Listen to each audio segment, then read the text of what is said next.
My name is Eric Arimoto. I'm a cisgender gay man. I go by he, him. I've been involved with Okaeri since 2013, and it's my honor to serve as the moderator for today's panel. I would like to acknowledge that this is the first event for Okaeri conducting as a program of Little Tokyo Service Center. It's really beautiful and wonderful to find a home, so thanks to LTSC for believing in Okaeri. Thank you all for joining us today for a special discussion with three wonderful people who have courageously agreed to share their stories of self-discovery. Amidst the political backdrop of intense hostility, legislative attacks, denials of humanity and the right to exist, to serve in the military, denials to the right to gender-affirming care, to use appropriate bathrooms, to be called by the name and pronoun of their choice, facing acts of violence, our panelists are thriving. I'm not going to go into any more, take up time. Why don't we go ahead and let the panelists introduce themselves? And can somebody volunteer to start, kick it off, and then popcorn to the next person? I can go. Hello everyone. My name is Kai. I go by he, him. I'm a 31-year-old trans man, recently relocated from LA to Portland. I've been connected with Okaidi for about, I believe, 2 years now. I started as an intern and then I was part of the steering committee. So I'm really happy to be here. Popcorn to Xander. Hi, my name is Xander, also he, him pronouns. I am a queer trans guy, fourth slash fifth generation Japanese American. And I'm in Oregon. I found Okaidi when I was first starting my transition and coming out. And I've loved joining Okaidi Connects monthly. It's been a really great source of community. And I'll pass to Tomo. Hi, I am Tomo. I am a journalist working out of the Nikkei News up in San Francisco. I've been aware and a participant of some Okaidi programs throughout the year since almost the beginning, I think, and just a pleasure to be here. Thank you. Um, you might have seen the video that Kai and Xander were in, and you both were in conversation, and was a wonderful video full of amazing topics, including the process of coming out to yourself and social and medical transition. Um, if people didn't see it, it's okay. You don't need to have seen it to understand what's going on in the context. But how have things changed for you since the video was filmed, Kai and Xander? Um, and Tomo, you could also chime in. Uh, I personally believe it's it's not just because it's been tough because I'm trans, but I think just like overall climate of the country, things have just feel like a little bit more divided on everything. It's just kind of wild to think that it's we filmed this in April, so I feel like so much has changed since then. And really I'm just trying to get through my day to day, which is already hard enough.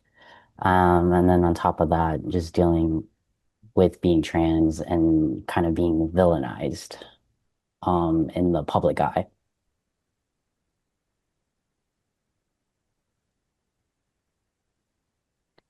Since the video, for me, there have been some um, like more practical concrete things that have changed. Like I was trying to get my passport for the first time and I thought it would be fine because I have a birth certificate that I've gotten updated and all my paperwork all matches up with my name and my sex marker and all that good stuff. But because of recent judicial rulings, I now can't get a passport that reflects who I am, and so that's been a kind of more concrete thing that's been frustrating. But overall, it's just been really exhausting to be dealing with the normal things that everyone's dealing with.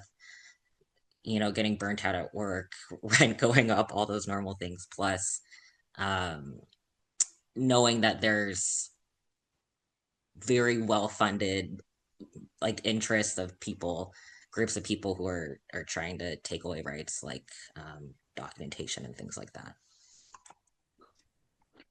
Thank you. I know, Tomo, that you weren't in the video, but you viewed it, and I'm wondering if you can reflect on maybe what has changed since the beginning of the year and now for you, and maybe reflect on the video itself. Yeah, as far as the video goes, I mean, watching Kai and Xander, there are similarities that I felt in experience and as well as just past year. As far as this past year, I just feel like I say I feel like a second class citizen ever since day one of the administration. And, as somebody who is somewhat visibly trans, it is definitely just exhausting to wonder, wake up every morning, hey, so what's up today? What fresh new hell is up today?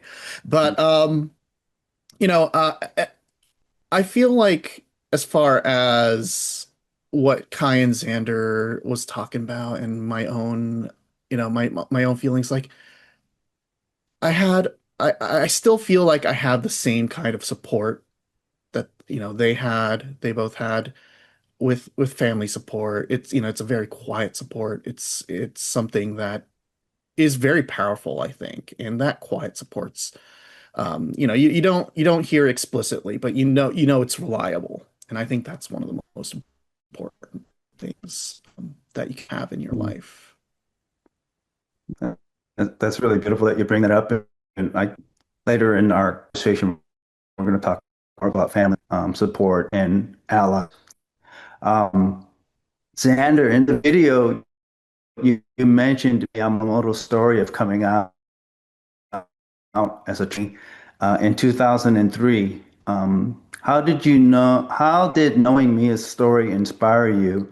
And what strength did her story impart to you? And I would open this up to everybody, but first, maybe Xander. Thanks for that question. I found Mia's Okaeri Voices video when I right at the like precipice of coming out publicly.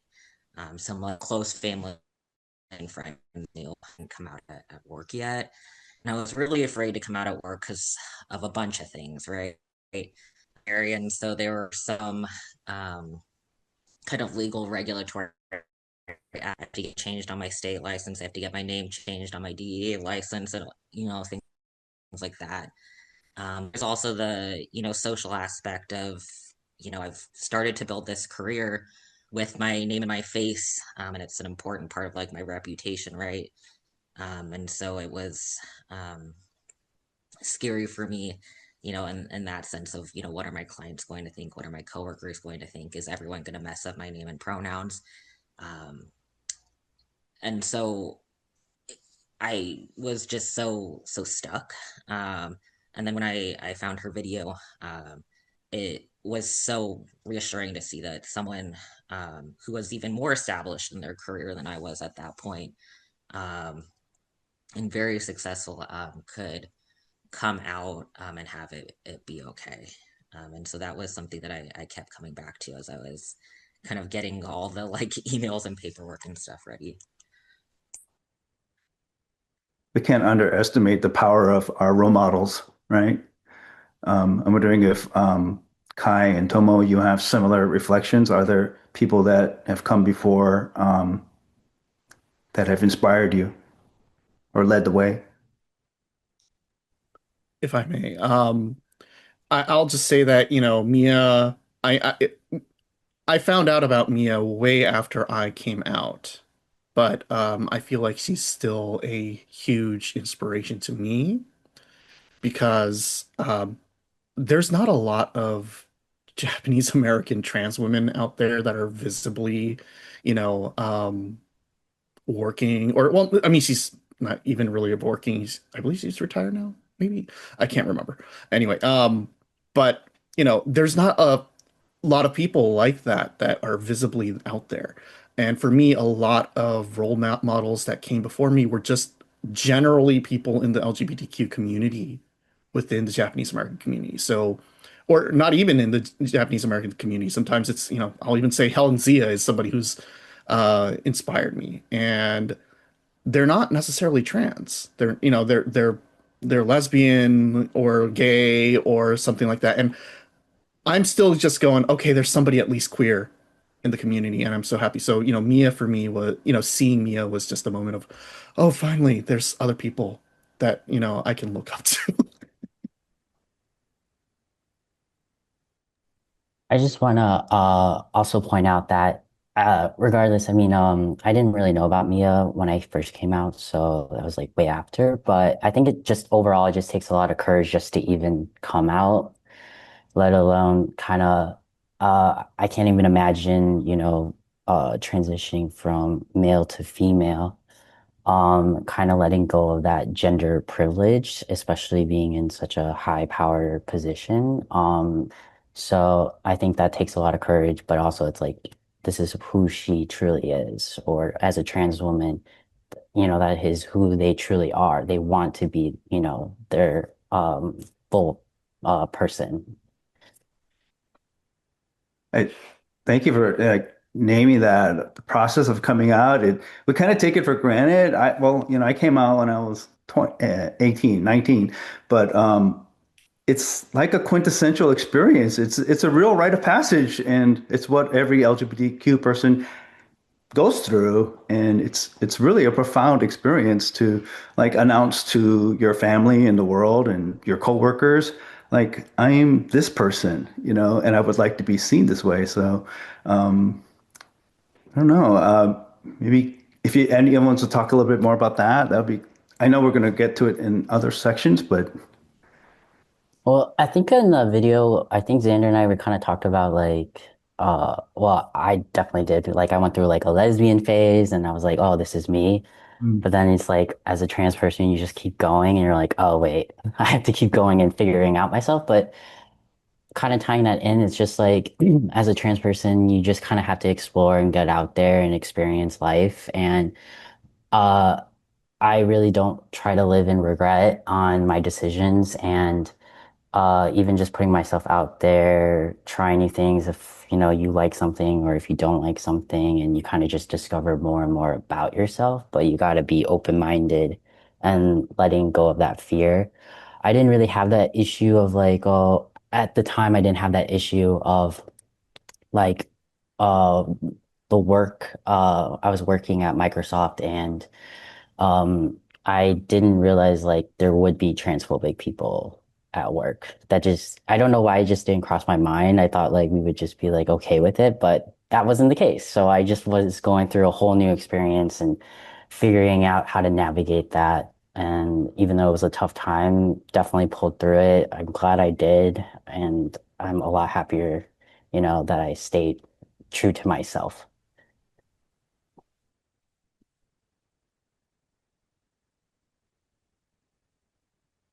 anyone else want to reflect on that or that coming out?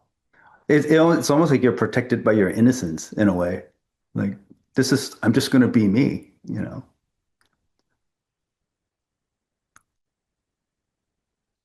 Tomo. I'll definitely say coming out was a thing where I was worried. I was worried. I work all around, even in San Francisco, I'm working all around politicians, people who have a whose annual, income, yeah, annual income is more than my complete net worth, regularly. So I'm kind of like, oh, probably gonna run into a bunch of skeevy people in my line of work eventually. And so, and coming out 2017, 2016 for me was sort of a moment. Just really trying to work up the courage and working out a plan. I spent maybe about 4 or 5 months waffling with my therapist before I even got around to finally writing that letter. And it was only because it was I was starting HRT, And that meant, well, I'll probably physically start changing, so maybe I should tell people before, you Mm. know, people start raising questions. Tomo, you told me that you were pretty much living as a woman in college, and you've been out for around 20 years. Um, when Yeah. when you transitioned, how did others' perceptions and expectations of you change? So that's one interesting thing about my life in college where I lived as a woman. Um, I figured out that I'm trans in high school around junior year. So I kind of had this idea that I wanted to move out for college and live on my own. So I definitely did not want to go to a college where I could commute from home. And so, of course, I went an hour away because I didn't want to be too far and went to Davis. There, no one knew me. So it was sort of a complete fresh start. I didn't get this sort of change in perception because this was an entirely new experience for me. I was just living on my own for the first time, and no one knew me as, a male. So it was kind of just a different type of just building myself, building a new identity for myself. I will, however, say that when I came out to friends in high school, because that final summer before we all kind of went off on our separate ways, I did tell my high school friends that I'm trans, and all of them have since distanced themselves. So I'm not friends with I'm only friends with one person from high school at this point, which just kind of naturally happens 20 years on. But I really do not talk to anyone from high school except for one person, and so I guess there is that sort of change in perspective. It change, that change in what people see me as soon as I came out. Mhm. Thank you.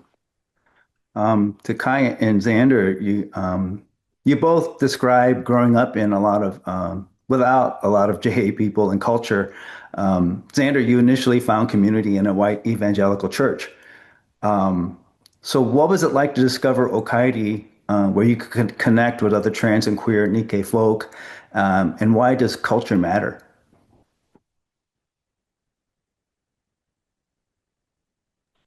I did grow up in a very white town, very pretty small town in Oregon, and so there was like growing up, I only knew of like one other Japanese family in town, um, and so that was a challenge, and to stay connected with culture because I was always being um, labeled as other, right? People were automatically assuming, what languages I couldn't speak, what, foods I did or didn't eat, things like that.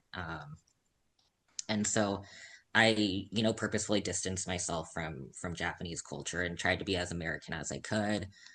Looking back, it's kind of funny at all the hobbies that I liked at one point, like fishing with my dad, watching football, things like that. And so it makes a lot of sense that my family and, trying to assimilate, did end up becoming Christian and joining churches and things like that. And that then led to a whole nother layer of alienation from myself because I had no idea what being queer or trans even was. I only knew that doing gay things was a sin, right? That was my only introduction to that. And so it took a lot of looking inward. And specifically, it was like during the pandemic that a lot of this happened when I was physically farther away from the church, right? Not going in person. When I could realize that the church family that I thought that I had wasn't actually a real source of community for me, that it was all very conditional, their approval of me. And in fact, they always could kind of sense that there was something different about me because I was never like, um, never getting like noticed or recognized and things. So fast forward finding Okaeri through social media, because I was following some other like JA pages, um, has been like finally finding that real community, that real family where people understand things that I'm dealing with, and I don't feel like I always have to explain myself. I don't feel like it's conditional, whether or not people will accept me. It is that true sense of family where we actually get to take care of each other. And we're not a monolith, right? Like your experience of growing up, not in the Nikkei community per se, that's not uncommon because of the war, and the resettlement, people moving to different places and the assimilation, right? A lot of us were told to kind of shun our culture or turn away from it so that we can assimilate and be good citizens, right? And we were dispersed all around the country. So I think kind of makes sense. And since I've joined Okaeri, I've heard this from many people, and also alienation from people who remained in the community, right? So we have so many different variations on this theme. I'm wondering if Kai and Tomo want to expound on that too. Yeah, for me, I think just everything kind of aligned. Growing up, again, I grew up in a very white, predominantly area in Chicago in the suburbs. And I just never, I don't know, with my family very being like whitewashed, it was just not, it didn't cross my mind about, learning more about Japanese culture. I was kind of like part of it, but not really. And then when I was living out in LA, I was kind of feeling I needed that sense of community. And um, when my cousin hit me up about Queer Oban that he was performing, and when I joined, I was like, whoa, this is actually really cool. I feel that like sense of like community, and I feel seen here being Japanese American and being part of the LGBT community. So it just kind of felt aligned with understanding our culture and just really that sense of home and belonging that I think really matters to me. Wow. So completely on the other side, born and raised in the San Francisco Bay Area, where there are, I don't know how many millions of Japanese Americans around here. It's millions, right? I don't know. I'm a journalist, but who knows? Um, I will say that I grew up Japanese. Uh, Japanese, as in my parents are from Japan, and do not have that camp experience. So we grew up in a sort of isolated way. So a lot of people assume, well, you're Japanese, so you're Japanese American, right? Actually, no, because we don't have a lot of connections with the established Japanese American community. I'd go to the matsuri, the local matsuri, the obon, because it's the local Japanese thing to do and it's a way to hang on to culture, but really don't have any of the context and the long-running community um, attachment to it. So really, for me, my interaction with the Japanese American community really only started uh, once I entered sort of the professional field, um, which was my dad knew somebody at the Nichibei Times, the predecessor paper from our nonprofit paper, and managed to get me a internship. And that's how I entered the Japanese American community with my interest in wanting to become a journalist, not so much an interest in becoming engaged with the Japanese American community. So it's been a close to 2 decade experience of just kind of learning and becoming starting as an observer of the Japanese American experience rather than a part of it for me. The prospect of your identity, your trans identity also being acknowledged and you be seen as a whole person, has that changed for you, Tomo, in terms of your approach to the JA community?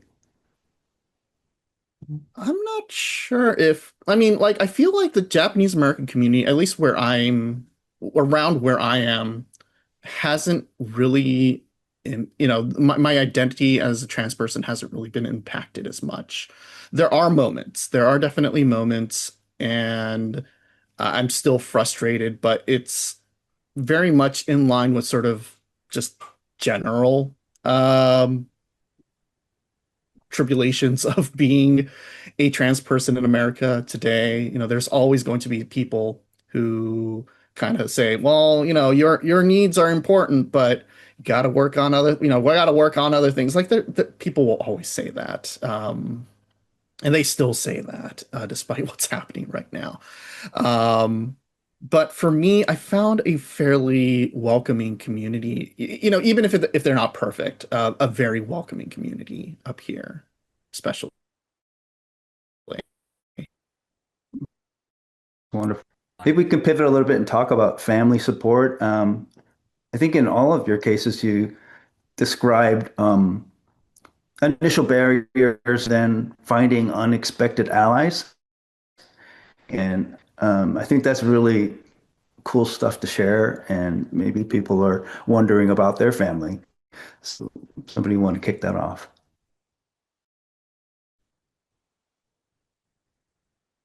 I can start. So with my family, I was really afraid, mostly on the religious front of things, that they would not accept me being trans.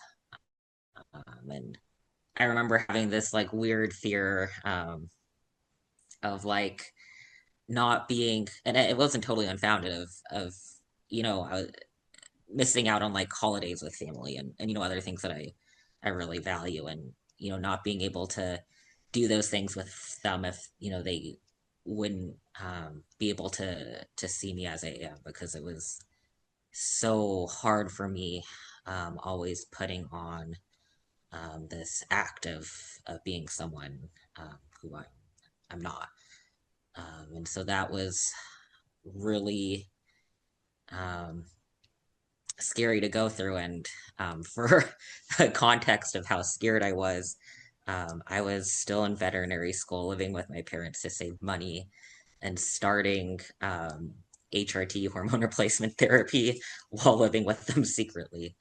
Um, because I was hoping I could just make it through the last year of school and then move out and come out and be able to cut ties that way.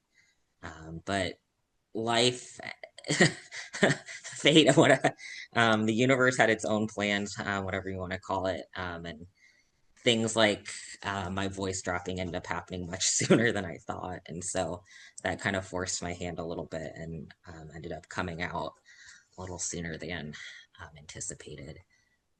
But I was very, very fortunate in that both of my parents um, accepted me. They um, really, I'm really proud of them for putting their love for me first, and realizing that this is something that I had been really miserable, and that this is something that was really important to me, and so they were willing to take it on. It was not perfect allyship at first. They both had their struggles. For my mom, it was initially um, doing a very Asian American woman thing, and always like apologizing in advance, which for me just felt like I was burdening her with being trans.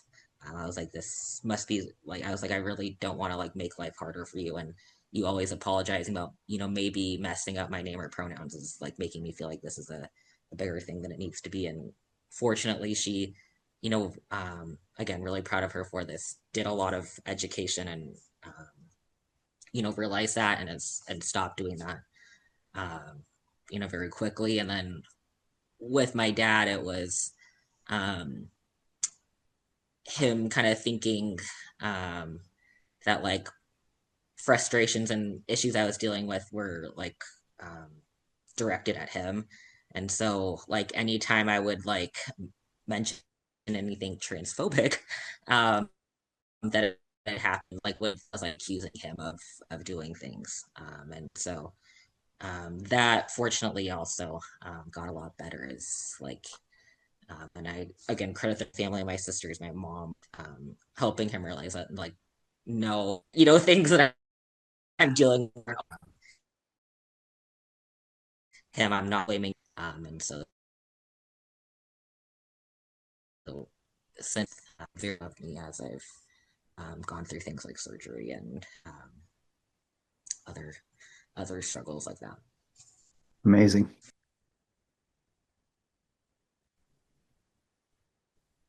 I feel very much the same in terms of just trying, coming out and finding that support because my mom was fine. I actually told my mom first, right before I went to college, and she pretty much accepted me right there on the spot. So that was a good thing. But I had a lot of fear in terms of coming out to my father. I didn't tell him for like a decade, mostly because he would say a lot of, queerphobic things at the dinner table or whatever. And it would always be this thing of, okay, if I tell him, am I formally getting disowned? Um, and it finally came to the point where I just had to tell him because I'm socially transitioning fully and I can't be male only when I'm seeing him. Um, so I came out to him and turns out he accepted me. And it took another 2, 3 years to really kind of for him to really get it. But luckily, I think we're all in a good place now. And as far as issues with the transitioning, a lot of it was, just my dad de-emphasizing the fact that I'm trans to family friends or family, kind of just hiding me if at all possible. But gradually, as people all met me and saw who I really am, a lot of people also kind of told him, I guess, oh yeah, we support Tomo. Good luck with her transition and stuff like that. And that probably kind of changed his tune as well, that it's not a point of shame for him. And so now he's not proud. Like he's not out there saying like my daughter is trans. No, but he's definitely just kind of says, "Oh yeah, my daughter, I guess."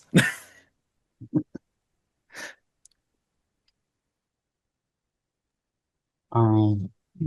I would say for me, my dad was always a big supporter, but again, being, Japanese American, it's just very, as a dad, it was very kind of like, okay, cool, like when I told him, I was transitioning, he was like, I just want to make sure, you're comfortable, like I support you. But I would have to say that like from my mom's side, I have my own trauma with her, but um I don't have that support from her even today. I mean, she kind of supports me, but even after 6 years in transitioning, I got a surgery done, and she was like, "Are you sure you still want to do that?" And I'm just kind of like, "Yeah, I'm in it, this is me. Like, I don't know what you don't get." So I would say as an ally, at the time, my ex-partner, she was the one that was like my rock and support. And she really was the one that was like, maybe you are trans early on in our relationship because we were both girls, we were both lesbians at the time. And going through that transition with her and, she's helping me help navigate everything. And I think that really, really helped me. And just having that one person really helped me. Even though they weren't, my immediate family, my family was okay with it because I made them be okay with it because I was okay with it. But, I I still struggle today with even like some family members still saying she because they're used to it. I don't talk to them like that, but yeah, so I think it's just kind of hard. But I kind of that's why I kind of find chosen family, people who actually see me as who I am, and I think that's just important to have. Absolutely. Thank you all for sharing that. There's a common adage in our community that when a child comes out, the parents go into the closet, right? And some of them don't come out, right? But in your cases, I see that there's some movement, and that's wonderful, right? And it's a process. And when we can't get the kind of mirroring and support that we want from our families, we can also adopt a chosen family, right? Kai, you're kind of talking about that. So I really appreciate that nuance and also how Okaeri can become a chosen family for us too, right? And hold out like the most ultimate advocate, mom, dad couple that you could imagine, right? And even though you don't have it, you can see it. You can see that it's possible, right? So I don't know, maybe that's been your experience. Um, what is it? What is it? Has it been like witnessing like true advocacy, pure advocacy? Oh, I can go. I would have to say when joining Okaidi, meeting Marsha, that was like I felt it's weird to say, but it's just kind of like I felt the love of a mother that like I didn't get from my own mom. So like that just I don't know, just Marsha is just a great person. If you know Marsha, like she's just an overall great person. And when I was interning for Okaidi, like just all the conversations I had with her was just truly special, and that's why I stayed on. I wanted continued, and I never felt that like unconditional love from someone. So, especially from like a mom.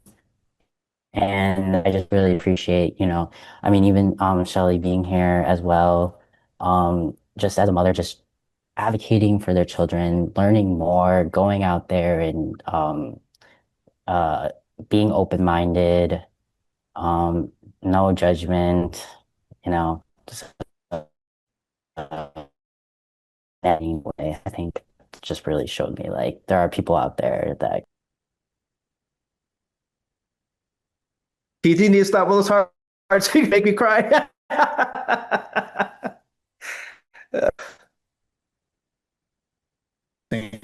I'm a little more uh I have a hard time connecting with people a lot of times. So when I heard from everyone that Marcia is everyone's mom, and I was like, no one can be that good. But I will say, she is that good. So Mm.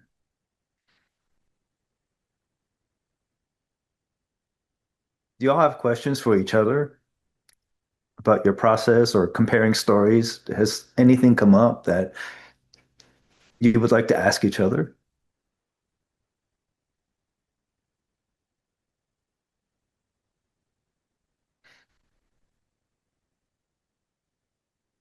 No?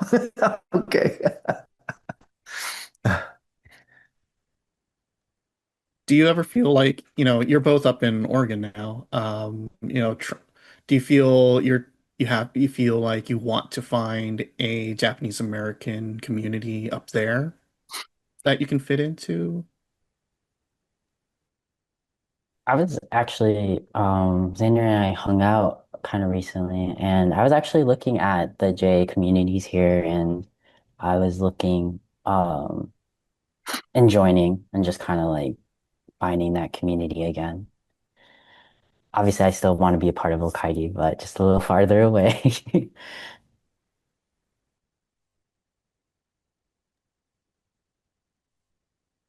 Thank you. I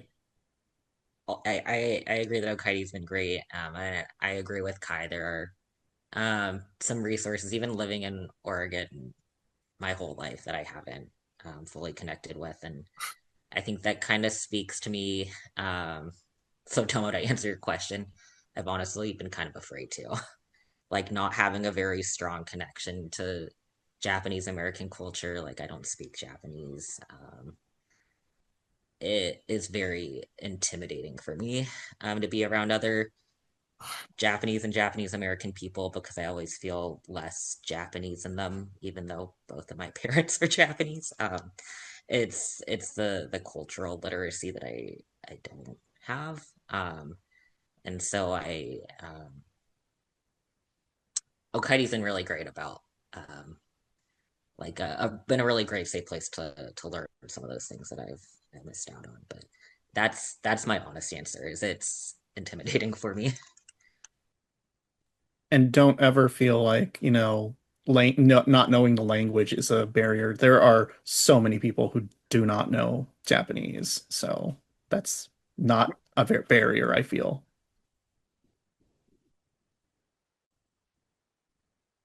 Absolutely.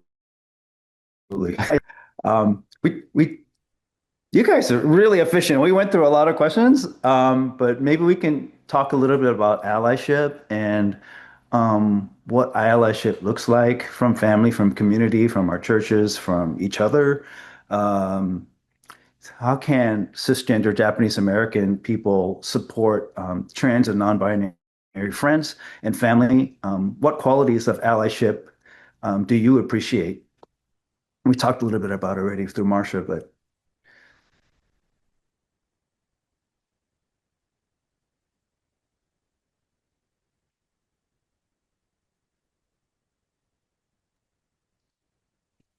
I I'll just say that, there's a lot of hesitancy because, people are afraid of making mistakes, and you will make mistakes, you know.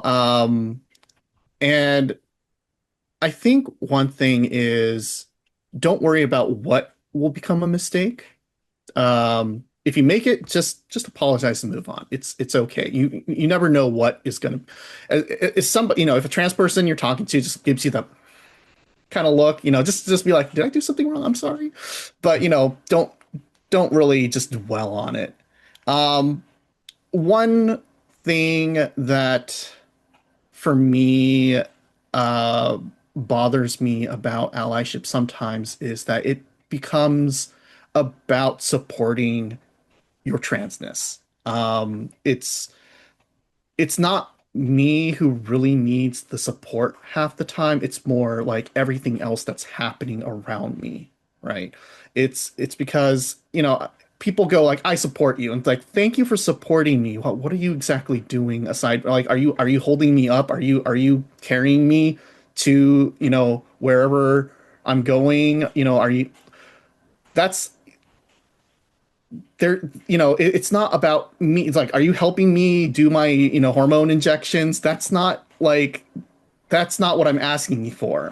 What I'm hoping for is an ally who understands and fights and, is there for me when I have trouble going to the bathroom or getting on a plane. It's because it's these people who have a, concerted hate campaign going on right now, not just in this country, but all over the world. And, those are the people that need to be scrutinized and focused on and called out for. Not particularly me. You can put me on a pedestal and shine a spotlight on me, and that's not going to solve anything, right? So I think that's a big difference between what people think is, helping a trans person or affirming a trans person versus, you know, focusing on what the issues are and, actually being an ally. part of what I hear there, Tomo, is that do the work even when I'm not looking. That's a good way to put it. Yeah. Mm. What is an ally, Xander and Kai? Do you want us to talk about that? The things that have been I totally agree with Tomo first off. Like being willing to like stick your neck out there, like having the skin in the game of like I'm willing to um receive a little bit of the heat from the transphobia, to protect like the trans people that I know and love. I do respect and I am so thankful for. And I think it's kind of the least we can do as humans is make sure we all get the same like dignity across the board. Um, Kind of thinking about like little things that have actually made a big difference. I had a boss who a medical director who noticed that like some of my like reports from work that were being sent to me like hadn't had my name changed on them.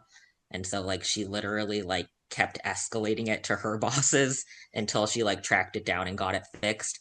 And I never and this was after obviously I came out to her, came out at work. I didn't ask her to do that. Like I was annoyed that it was happening, but thought like there's nothing I can do about it. And she just got it done. And she like told me, she's like, you know, like from now on, like it'll be right? Like she's like, they gave me a bunch of grief about it, but like she's like, that's not acceptable. So sometimes those things of like when you have the privilege in a space, using it to show that like, yeah, you're not going to stand for this. And then something that my mom did that was really helpful is once like I knew that like I had her on my side, um, I asked her to come out to like extended family for me. And I know that's not a good fit for everyone's family situation, but for me, that worked really well because I felt like it was a good learning opportunity for her to like see and feel like what I go through on a daily basis, being openly trans, like that fear of like, oh, what if people aren't going to be chill with this? And then B, I think sent a powerful message that like she and like my dad were on like my side and like this was just how things were going to be. And so that for me again, not a good thing for everyone else. Never come out for someone without their permission. But like I specifically asked her to do it and I felt like it took a big weight off of me. Mm. Yeah. I just really appreciate what Tomo and Xander both said. Just trying to think of like personal experiences of allyship that I went through. And I think like mainly when I was going through my early years of transitioning, working, um, I didn't have that allyship at where I was working, especially with my transphobic boss at the time. Like he would purposely say, call me she, when I wasn't even in the room and there was a bunch of people there and they wouldn't even like correct him. So I felt like even though I found out about that, I was kind of like, okay, so no one stuck up with me. So like, yeah, just like being able to stick up for people, for trans people, like even if they're not in the room, just like having that kind of good neighbor, like kindness, like everyone should be treated equally.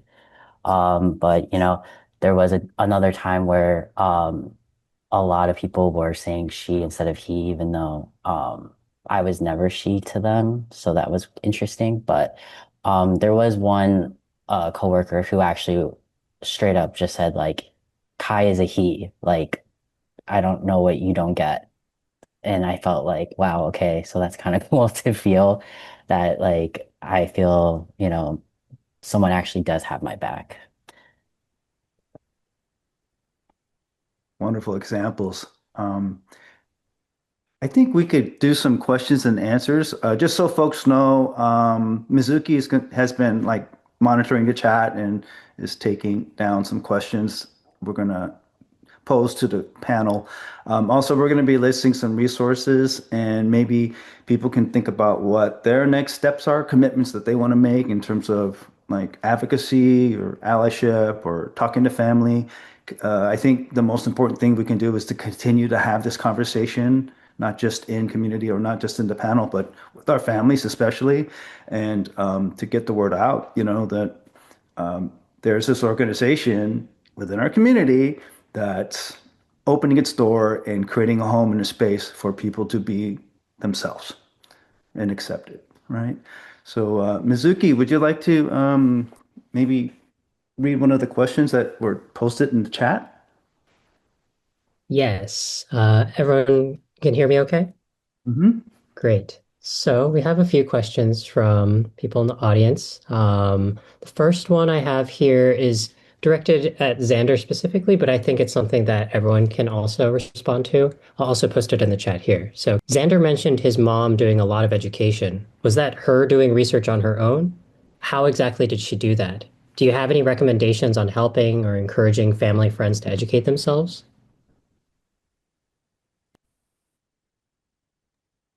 Great question. Thanks, Mizuki, for reading that for us. I think what was most helpful for my mom was some of that like practical stuff of like when I knew I could trust her, like having her come out for me so that she could feel some of that like pressure that I go through herself. I think that was pretty eye-opening for her. Because I remember asking her to come out to my grandma, and I remember like the look on her face, like, oh, um, but it yeah, it ended up going really well, and then yeah, she would just give me the summary of like yeah, they're supportive at the end, and I think that was a big piece. There's also some like actual educational resources that are helpful. Um, like Skylar Baylor is one of my favorite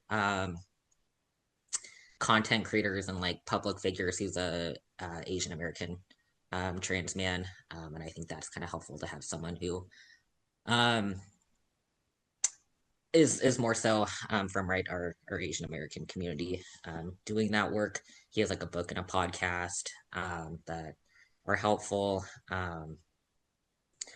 Other things too that were um, helpful for my mom is like some things in the media, like we both like the show Somebody Somewhere, and so the character of Frederick Coco is one of our favorites. So there's little things like that. There's bigger things like those resources, and then there's like the practical stuff of like when I knew I could trust her, having her um, see what coming out felt like. I think was eye opening.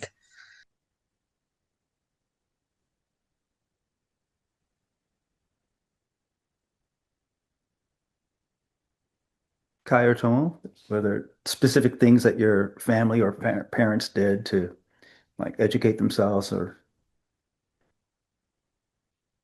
get their support. Yeah, I personally don't think my parents actually researched anything.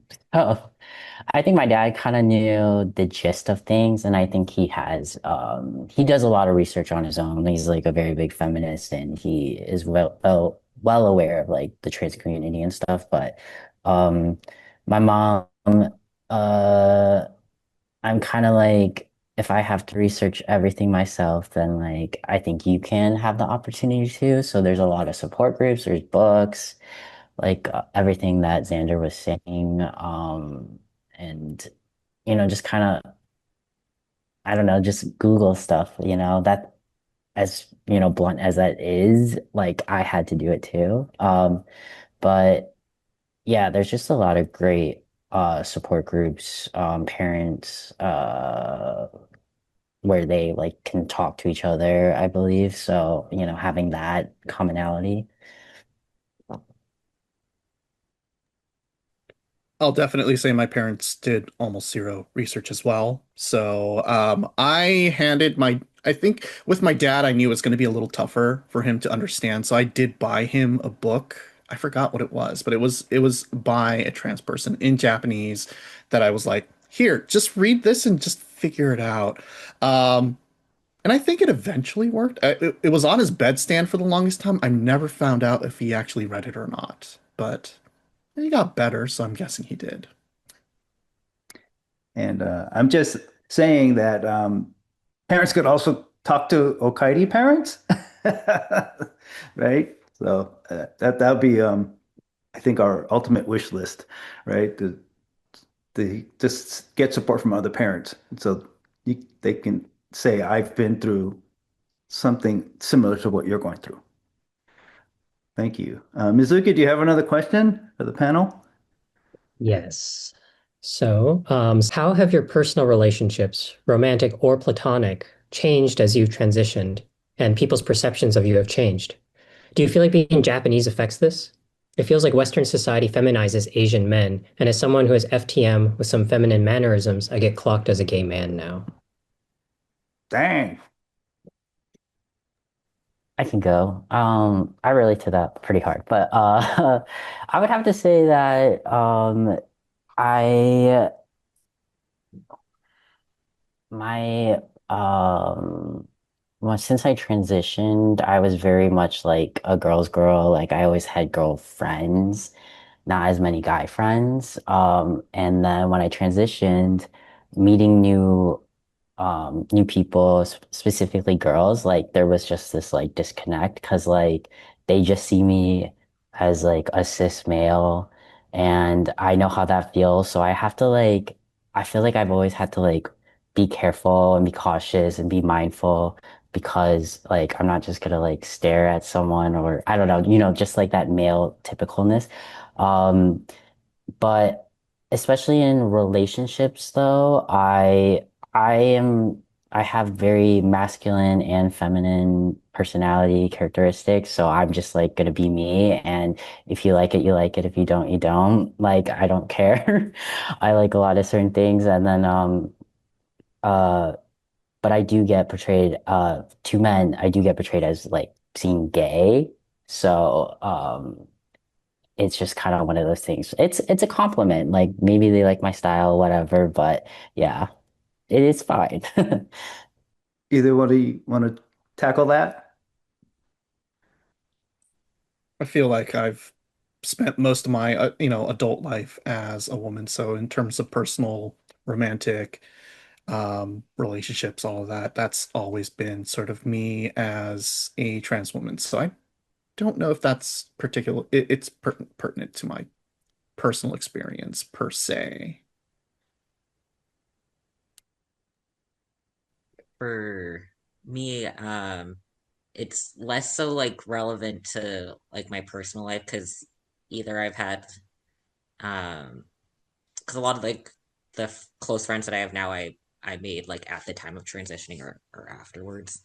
Um, I don't really keep in contact with like people I knew from like high school or stuff like that. Um, at work though, that has come up a little bit. Like I had a coworker specifically like bring me like my name up to another client and like emphasizing like he him pronouns because like she's a female coworker and she felt like they weren't listening to her because she was a woman and so she brought me into it which I thought was crazy and so definitely just people like assuming I'm a man sometimes I do get some privilege, but that does tend to diminish when they actually meet me and they see that I act more feminine. I'm not that tall at all. I have a higher pitched voice a lot of the time when I'm talking. So it's a it's a funny thing where sometimes I get just a like taste of the male privilege and then it usually dissipates, which is okay with me. That's a curious thing in our culture because we're fairly patriarchal still. And how do you wear that privilege? I feel you both kind of like just pushing it away, and for Tomo, it might be the reverse. Like, I'd like to feel like I just strike fear in other people as a journalist, just as a journalist, not as a woman or male, man journalist. I just hope that I'm striking fear because of my, acuity in my reporting.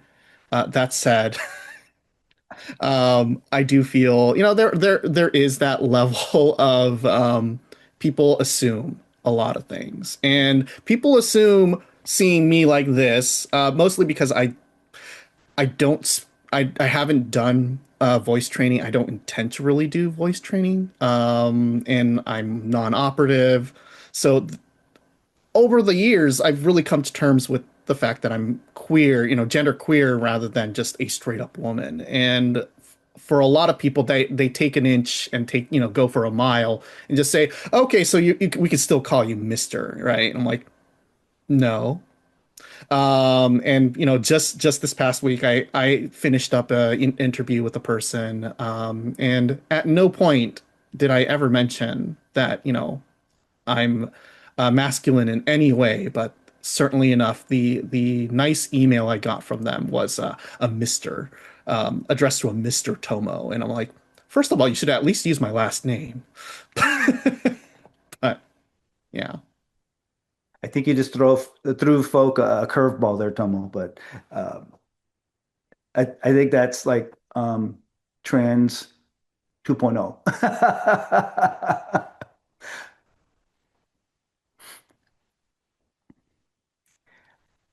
Misika, do you have another question for us?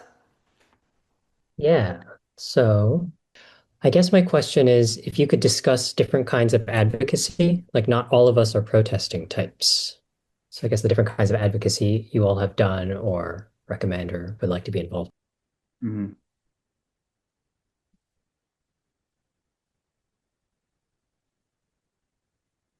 I personally get the most like reward, like I what makes me what is most fulfilling to me for advocacy is when I get to do it through art. And so I've like gotten to write a poem and like Mhm. speak it, perform it, which was really cool for like a Trans Day Visibility event. I've gotten to make some art about different animals that have gender and sexual diversity, and have that made into like stickers and buttons and stuff. And so that to me has been a cool way of connecting with other community members, and then um, making something little that gets to go out in the world and raise some awareness. Obviously, there's value in protests and gathering and organizing, but there's many ways to build the networks. And for me, I think the art way is a lot of fun. I am not creative in any sense, but this is my way of advocacy, just joining Okaeri. And then I think when I spoke at one of the churches about just like my life as a trans person and uh, people asking me questions because they have no idea, they never met a trans person before. So I think like having them being curious on how to navigate and just realizing like I'm just a person. Trans is just a part of me, and I'm also Japanese American, and I like other stuff. But yeah, I think that was like really cool to have be a part of.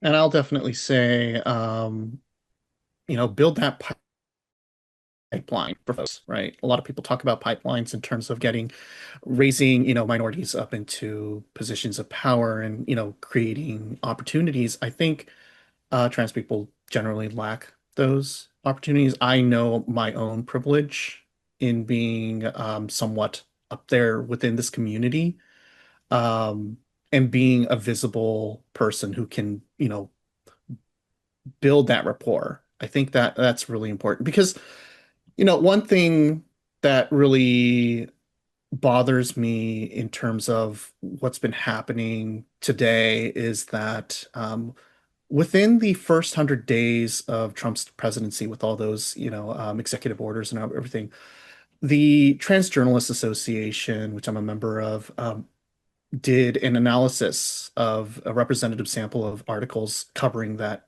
matter, and only 70%, or no, 70% of stories didn't quote a single trans person. They don't, include those people in the conversation.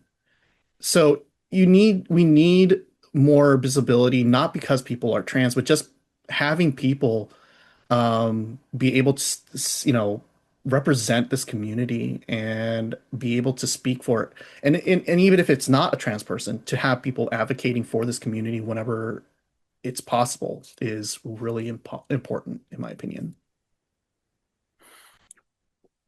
I think it's also important to not put the burden on trans people or LGBTQ people to be the educators and the links and all that, and to really understand where people are at and to check in with them, right? Um, That's really wonderful. Um, do we have another question, Mizuki? Yeah, we have a few more questions. All right. He asks, how have folks out there who are JACL connected, how has the reception or reaction been from JACL individuals and your local organization? Are any of you a part of JACL? I am not an official member, but I do work with the JCL often, and um, I'm not sure if I'm allowed to say this, but I am getting an award apparently from one of them next year. So I guess they respect my work. What's your award for? Uh, Community advocacy, I Hmm, think was the case. nice. Congratulations. I think it's a great question, and we are working really hard to build connections and bridges to our other stakeholders in the community.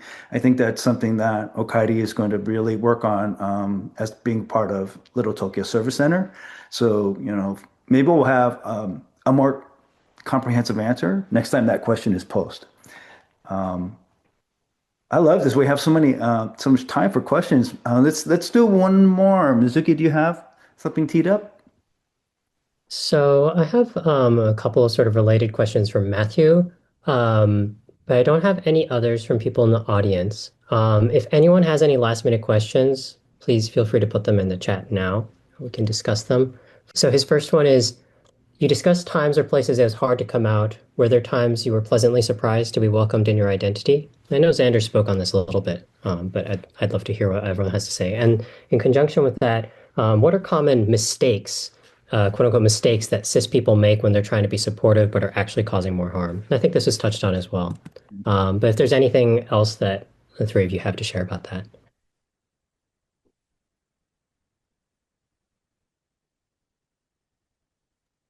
Um, I would say for the first part, pleasantly surprised is, I think for me, it's hard to connect with like cis males, just 'cause like obviously being previously female, just kind of broing it, I guess the term.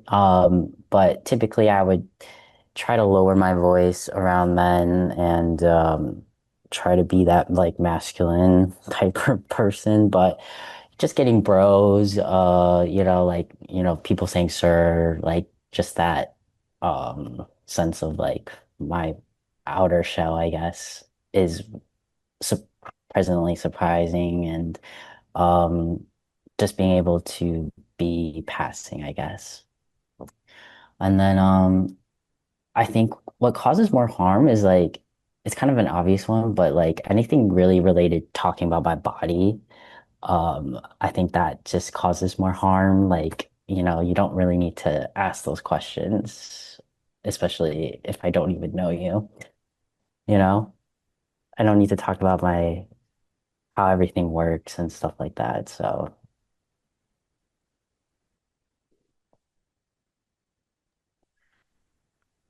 For the longest time for me, a lot of people commented on my hair because it's very long.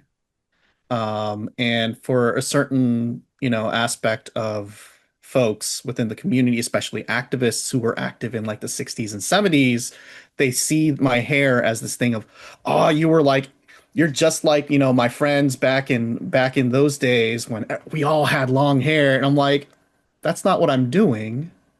But, I'm glad that you think I'm cool because of that, but it's not really a compliment. And, you know, in those cases, I especially feel like I have to be like, thanks, but no thanks.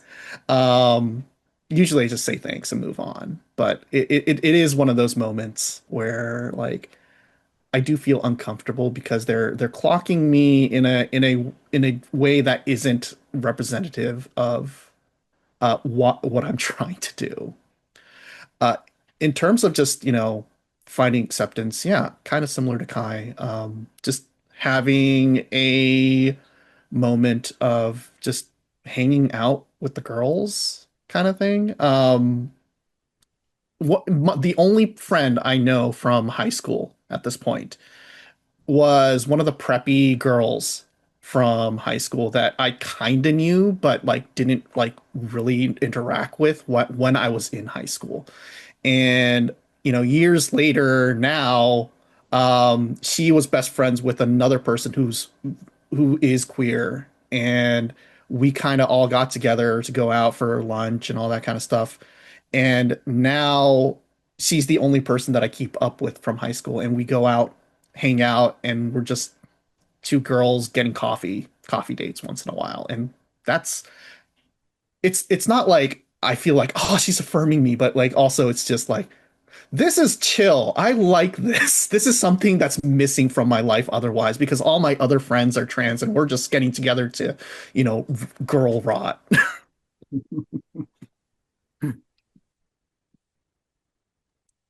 Uh, a surprise for me for like being welcomed is work overall. For most of this year, I think I've been like making sure to put on like my like trans pride pins at work. Trying to be more using my privilege to be more publicly trans. And I serve a pretty good portion of MAGA, Republican, Trump loving, anti-trans clientele. Sometimes their tattoos kind of scare me when I see them, or their merch. And so I've been very surprised that people either don't say anything about me being trans. We just focus entirely on their pet, which is I'm very happy to do, and that's honestly my preference. Or the people who do comment on it, it's because like they have like a trans family member or they are trans or something like that, and they're thankful that I'm using the visibility that I have positively. So that's been a very weird but nice surprise. And then similar to Tomo, I think it's not a super common mistake, but something that I don't love is people giving unwanted advice about passing. And so I like one time it was like my therapist, my cis therapist, who was like, yeah, like like you're really starting to pass like now that you've been on T for a while, like except for that like yellow backpack that you bring with you. And I was like, excuse me, like who said I want to pass as a like straight cis guy? Like maybe that's not actually the point. um so I think, yeah, just being normal with trans people is really I think the best thing, and giving weird advice that isn't asked for is generally not going to be a positive thing. I We have 10 minutes, and I just before we end, I would really just want to affirm everyone here and your courage and your positivity and the hope that you express. I think it's something that we need desperately in our communities. And I just want to thank you sincerely for participating in this whole process and, meeting with me separately and just bringing your whole selves to this panel. It's really amazing and special. And it's been incredible witnessing your journeys as well. So I hope that this inspires other people and to have a conversation amongst themselves with their family and think about how the next steps for them, whatever that is, as an ally or as a person who in our community. So, if there's any like burning question, final last thing somebody wants to ask, please throw it in the chat, and Mizuki, maybe you can forward that along. Otherwise, maybe you, Yeah, we have one just saying, do other folks out there remember the first time they were called Mr. or Ms.? I remember at my name change court date, the judge said, "Congratulations." I was astounded at how much it affected me. Thanks for sharing, Cassian. I wonder if others have had that experience or something similar. Hard to think for me, but I think for me, when I was first transitioning and again at my job, because that year was just such a puberty, second puberty timeline. But I was already going by he, him, and I was working with someone else different, but they kept saying she as well. But the guy I was working in retail, so this customer was like, Kai is a he. Like this guy didn't even know me, but he was like, this is a mister. Like I don't know what you don't understand. And I was like, whoa, I don't even know you, but like I kind of like that. So I thought that was like very like, whoa, this is very cool. And like I think that was like it felt really good to be seen as a he, him, and a mister. So for me, that was my favorite moment. I I'm go for too it, ca Tomo. Oh, Sorry. okay. Oh, you want? Okay. I'm too casual. Everyone just calls me Tomo, and I don't. I get actually kind of get weirded out, even if somebody says Ms. Hirai. So I'm just like, no, Tomo's fine. But I will say that I think the first time I kind of felt that sort of impact in my chest was all the way back in college, when I was hanging out with friends. The girls were all gonna have I was in a club, and the club was gonna have a girls only sleeping party, and they just invited me like as if it was just like, oh, you're coming too, right? So I'm like, wait, I can go? And that was like one of the most affirming and most like sweetest, like memorable things that happened to me, from that time.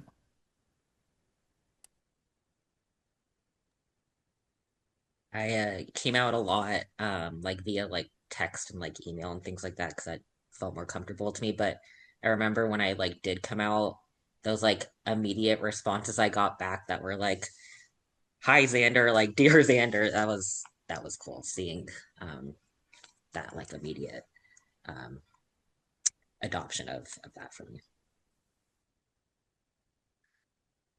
Thank you for that question. I just want to highlight that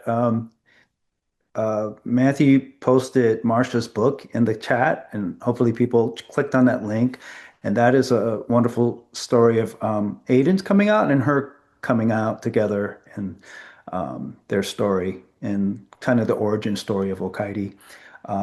We're also going to be posting other resources in the chat if people want to click on it real quick, and you can save it and look at it later. Um, I think we're good. Thank you, Cody, for organizing, Dina and Mizuki also for organizing, and Matthew, of course, for spearheading the LTSC part. This has been amazing and wonderful as I thought it would be, and you did great and love the conversation. Please, everybody, stay safe, and continue the conversation. Please talk about this with your partners, your families, your community, your church. And if you want an Okaidi member to come and speak at an event, please reach out to us, and we'd be more than happy to send representatives. All right. Thank you so much. Everyone be safe.